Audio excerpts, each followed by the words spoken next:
Hello जी, अस्सलाम वालेकुम। क्या हाल चाल है आप सबके? I hope you are all good. तो सबसे पहली बात कि ये एक व्लॉगिंग चैनल है और इस पे मैं इस टाइप की वीडियोस बिल्कुल नहीं बनाता, बट आज मैं ये वीडियो इसलिए बना रहा हूँ क्योंकि काफ़ी टाइम से मुझे बहुत सारे लोग मैसेज कर रहे हैं, कमेंट्स में पूछ रहे हैं कि भाई बोपी का एग्ज़ाम कैसे होता है, इसके लिए क्या फॉर्मेलिटीज़ है, काउंसलिंग कैसे होती है, गवर्नमेंट कॉलेज मिलने के लिए हमारी क्या रैंक होनी चाहिए, आपको स्कीम्स मिला कैसे मिला और आपकी क्या रैंक थी। बहुत सारे क्वेश्चंस पूछते हैं। तो मैंने सोचा कि ये वीडियो मैं आज बना ही लेता हूँ बिकॉज़ आपको इधर उधर भटकना ना पड़े और एक ही टाइम आपके सारे कन्फ्यूजन्स आई होप कि दूर हो जाएं, इसलिए मैं ये वीडियो बना रहा हूँ। ठीक है, तो आई रियली होप कि आप इस किस्म की वीडियोस बिल्कुल एक्सपेक्ट नहीं करेंगे इस चैनल पे, क्योंकि ये एक व्लॉगिंग चैनल है, इस पर व्लॉग्स ही आएंगे। ठीक है, तो चलिए जी शुरू करते हैं। तो बोपी का जो एग्ज़ाम होता है वो नीट से पहले या नीट के बाद कंडक्ट होता है। ठीक है, तो सबसे पहले इसका एग्ज़ाम फॉर्म भरना होता है आपको, जो कि ऑनलाइन आपको भरना होता है और उसकी कुछ फ़ी होती है, वो भी आपको भरनी होती है।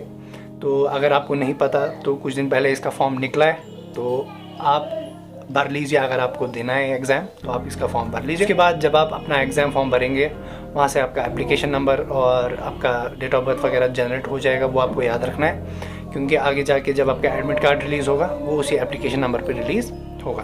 तो जब आपका एडमिट कार्ड रिलीज़ होगा उसके बाद उस पर लिखा होगा कि आपका एग्ज़ाम कहाँ पे है और किस डेट में है। ठीक है, वो आपको देखना है कि मेरा वेन्यू क्या है एग्ज़ाम का और किस डेट पे आपके एग्ज़ाम होने वाली है, वो आपको एडमिट कार्ड से पता चल जाएगा। जब आप एग्ज़ाम देने जाएंगे वहाँ पे आपको अपना आधार कार्ड और फ़ोटोग्राफ जो है वो साथ लेके जानी है, पासपोर्ट साइज़ फ़ोटोग्राफ। तो मैं आपको एक सलाह देना चाहता हूँ कि जब आप अपना एग्ज़ाम फॉर्म भरें तो 10-12 पासपोर्ट साइज़ फ़ोटोग्राफ्स बना के रखें, क्योंकि एग्ज़ाम में और काउंसलिंग में और फिर जाके एडमिशन के टाइम आपको किसी ना किसी जगह ये पासपोर्ट साइज़ फ़ोटोग्राफ्स ज़रूरत पड़ ही जाएंगे। ठीक है, तो ये आप बना के रखेंगे। ठीक है, तो उसके बाद आपका एग्ज़ाम होगा और एग्ज़ाम के बाद आपका आएगा रिज़ल्ट।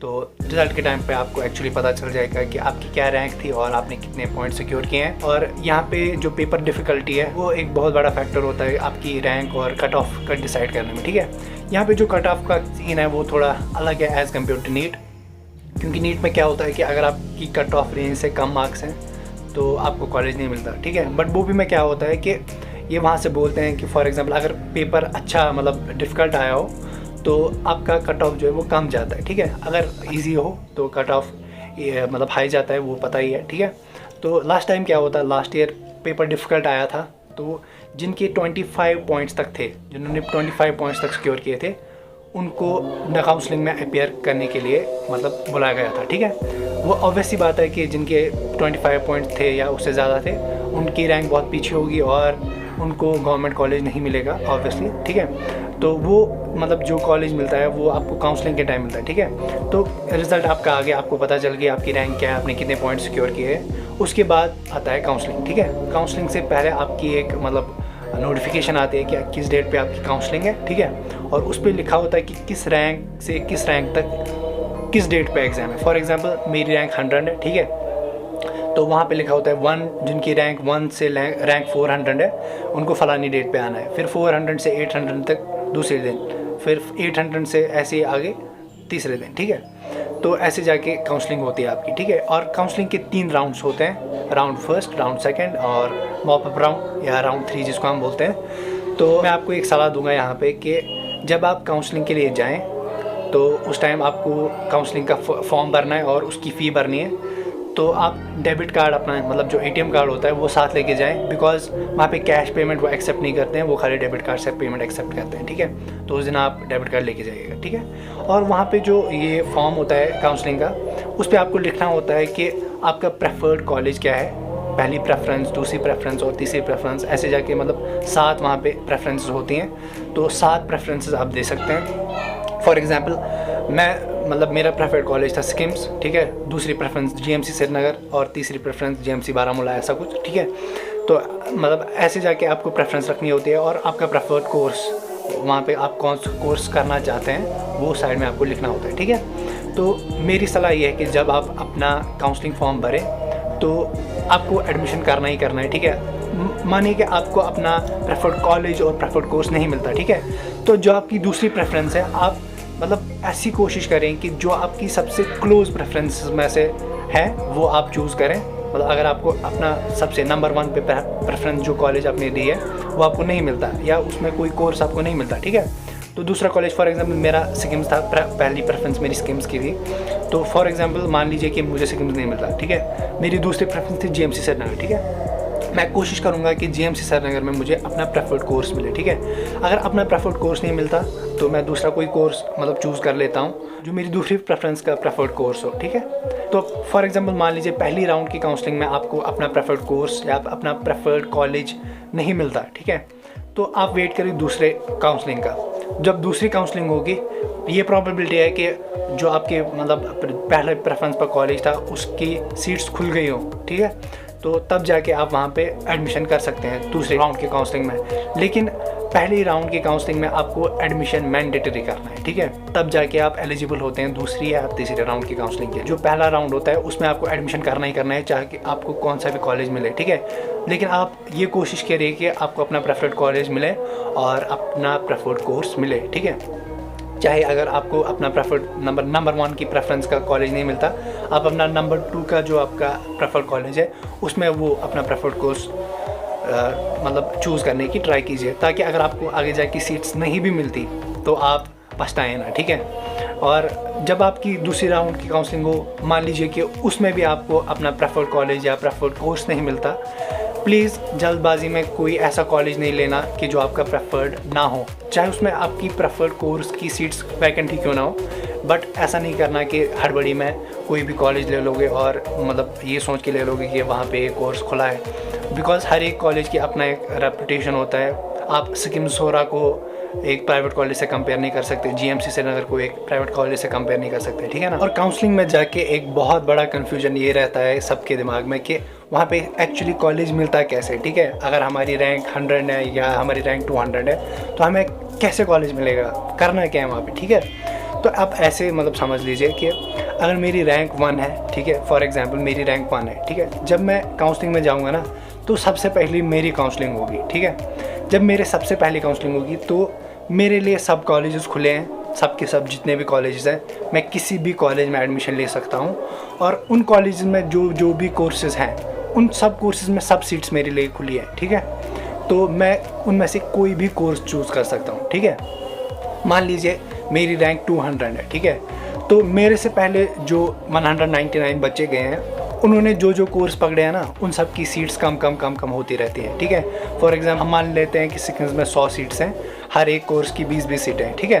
तो अगर मतलब वो सारी 20 के 20 सीट्स सब बच्चों ने ले ली और उसकी सारी 100 सीट्स कंप्लीट हो गई, ठीक है, उसका मतलब है कि जब तक मेरी बारी आएगी उससे पहले जो 100 बच्चे थे उन्होंने वो सीट्स ले ली और अब मुझे सिक्किम सोरा नहीं मिलेगा, ठीक है, मुझे कोई और चीज़ लेनी पड़ेगी। ये सारा खेल जो है ये रैंक पे डिपेंड करता है। अगर आपकी रैंक अच्छी है दैट मीन्स आपकी काउंसलिंग पहले होगी और आपके पास ज़्यादा चॉइसेस है अपना कोर्स खुद चूज़ करने की और अपना प्रेफर्ड कॉलेज चूज़ करने की। तो ये ऐसा खेल होता है, ठीक है।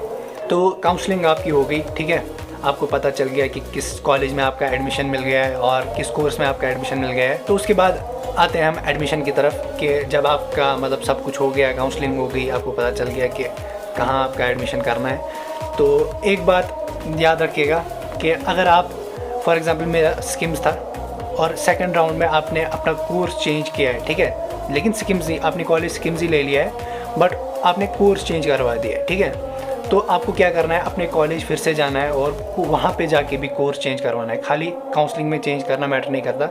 मेरे साथ भी ऐसा हो गया था, मैंने पहले मतलब मेडिकल टेक्नोलॉजी चूज़ किया था कोर्स सिक्किम्स में, तो उसके बाद सेकंड राउंड में सीट वैकेंट नहीं थी, फिर जाके थर्ड राउंड में वहाँ पे मेडिकल लैब टेक्नोलॉजी MLT की सीट्स खुली थी, तो मैंने MLT चूज़ किया था, ठीक है। लेकिन फिर क्या हो गया, मुझे पता नहीं था कि वो कॉलेज में मुझे फिर से चेंज करवाना है, ठीक है, तो मैंने नहीं करवाया था और फिर जाके मतलब MLT मुझे नहीं मिला, मुझे मेडिकल टेक्नोलॉजी ही मिला, तो फिर मैंने मेडिकल टेक्नोलॉजी में ही एडमिशन कर लिया। तो मैं नहीं चाहता कि आप ऐसी गड़बड़ करें। अगर आप अपना कोर्स चेंज करवा रहे हैं सेम कॉलेज में भी, तो आपको उस कॉलेज में जाना है और वहाँ पर भी अपना कोर्स चेंज करवाना है, ठीक है। तो उसके बाद एडमिशन, जब आप एडमिशन करने जाएँ तो वहाँ पर 2 चीज़ें आपको लेनी है, एक तो डॉक्यूमेंट्स और एडमिशन फ़ी जो उस कॉलेज का हो, ठीक है। वहाँ पे आप जाएंगे अपने डॉक्यूमेंट्स के साथ। डॉक्यूमेंट्स में आपको 12th की सर्टिफिकेट लेनी है, 12th का मार्क्स कार्ड आई मीन, और मतलब कैरेक्टर सर्टिफिकेट जो प्रोविजनल होती है वो, डोमिसाइल लेनी है और वहाँ पे एक एफिडेविट होता है जो वहीं पे मतलब उन्होंने लिखा होता है कि उस एफिडेविट में आपने क्या लिखना है उसमें, वो आपको वहीं से मिलता है, ठीक है। आई डोंट नो ये सब कॉलेज में ये प्रोसीजर है कि सिक्किम सोरा में, बट मैं सिक्किम सोरा की बात कर रहा हूँ। वहाँ पे आपको एक एफिडेविट भरना पड़ता है, वो जाके आपको कोर्ट से लाना पड़ता है। मतलब वहाँ पे लिखा होता है कि उस एफिडेविट में आपको क्या लिखना है और फिर जाके उसको मतलब कोर्ट से साइन करवाना पड़ता है, जो मैजिस्ट्रेट होता है उससे साइन करवाना पड़ता है। तो अगर मतलब आपके कॉलेज में ये मतलब फॉर्मेलिटी ना हो तो आपको कोई टेंशन लेने की ज़रूरत नहीं है, बट अगर है, अगर आपको स्कीम्स मिल रहा है, ठीक है, वहाँ पे आपको ये मतलब फॉर्मेलिटी पूरी करनी है। तो आप क्या करिएगा, जब आपका एडमिशन होगा उस टाइम आप वहाँ पे जाएंगे, वहाँ पे देखेंगे कि एफिडेविट में क्या क्या लिखना है, उसकी एक फ़ोटो ले लीजिएगा। उसके बाद कोर्ट पे जाइएगा, वहाँ से वो एफिडेविट आप बना के लाइएगा और बाकी सारे डॉक्यूमेंट्स जो मैंने बोले वो भी आप साथ लेके जाइएगा। तो उसके बाद आपको एडमिशन मिल जाएगा वहाँ पे, और जो एडमिशन की फ़ी है वो भी आपको वहाँ पे भरनी पड़ेगी बैंक के थ्रू। उसके बाद आपका एडमिशन कंप्लीट हो जाएगा। तो ये थी बोपी की कहानी, और आई होप कि आपको सारे कन्फ्यूजन्स दूर हुए होंगे और आपको पता चल गया होगा, क्योंकि मैंने स्टेप वाइज आपको समझाया कि कैसे आपको क्या करना है एग्ज़ाम से लेके काउंसलिंग, और काउंसलिंग में आपको क्या करना है, और उसके बाद जब आपका एडमिशन हो तो तब क्या करना है, ठीक है। सब कुछ मैंने आपको बहुत क्लियरली समझा दिया है। तो आई होप कि आपको ये वीडियो बहुत पसंद आई होगी और आपकी सारी कन्फ्यूजन्स दूर हुए होंगे। तो आज की वीडियो में इतना ही। अगर आपको वीडियो अच्छी लगी हो तो please do subscribe to my channel, और बाकी वीडियोज़ जो मेरे हैं वो भी देख लीजिएगा। मैं व्लॉग्स बनाता हूँ, और अगर आपको अच्छे लगते हैं व्लॉग्स देखने तो आप देख लीजिए, ठीक है। तो आज की वीडियो में इतना ही, हम मिलेंगे अगली बार। टिल देन टेक केयर, अल्लाह हाफिज़।